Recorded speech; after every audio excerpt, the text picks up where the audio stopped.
Silver ओकवर भेटीगाठींचं सत्र अद्यापही सुरूच असल्याचं पाहायला मिळतंय। सातारा आणि माढा या लोकसभेसाठीचे इच्छुक उमेदवार पवारांच्या भेटीला गेलेले आहेत। प्रवीण गायकवाड शरद पवारांच्या भेटीला गेलेले आहेत। अधिकची माहिती घेऊन आमचे प्रतिनिधी अजय माने आपल्या सोबत आहेत। अजय, आपण पाहतोय सिल्वर ओकवर भेटीगाठींचं सत्र अजूनही सुरू आहे। सातारा आणि माढा लोकसभेचा तिढा अजूनही सुटत नाहीये। भेटीमध्ये काय होत आहे?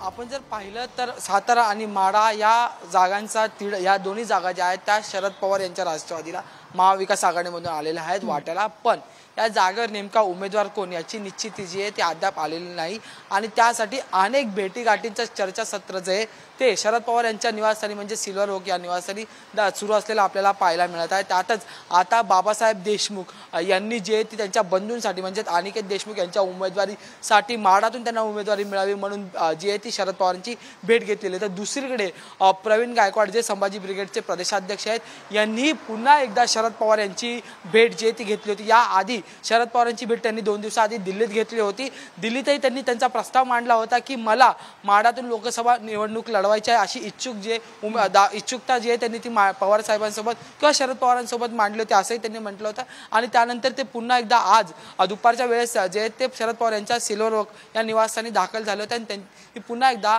शरद पवारांची चर्चा केलेली आहे। सगळ्यात महत्त्वाचं म्हणजे त्यांनी असं म्हटलंय की शेकापचा असो किंवा मग संभाजी ब्रिगेडचा हा संपूर्ण पाठिंबा जो आहे तो तुतारी चिन्हावरच आहे किंवा मग पवारांनाच आहे आणि आम्ही महायुतीच्या विरोधात जाऊन तुम्हाला जिंकून आणू यासाठी संपूर्ण प्रयत्न करू आणि त्यासाठी पुन्हा एकदा ते स्वतः सुद्धा इच्छुक असलेले आपल्याला पाहायला मिळाले। त्यांनी तसं मत सुद्धा व्यक्त केलेलं आहे। दिल्लीच्या भेटीनंतर प्रवीण गायकवाड हे चर्चेत आले होते आणि मग पुन्हा एकदा म्हाडात नेमका उमेदवार कोण याच्या चर्चा ज्या आहेत त्या सुरू झाल्या होत्या। मोहिते पाटलांच्या कुटुंबाकडून ही भेट झाल्याची माहिती जी आहे ती समोर येताना पाहायला मिळाली होती। त्यामुळे मोहिते पाटलांच्या कुटुंबाची भेट एकीकडे असताना दुसरीकडे बाबासाहेब देशमुख हे आपल्या बंधूंसाठी अनिकेत देशमुख यांच्यासाठी भेट घेताना पाहायला मिळतात।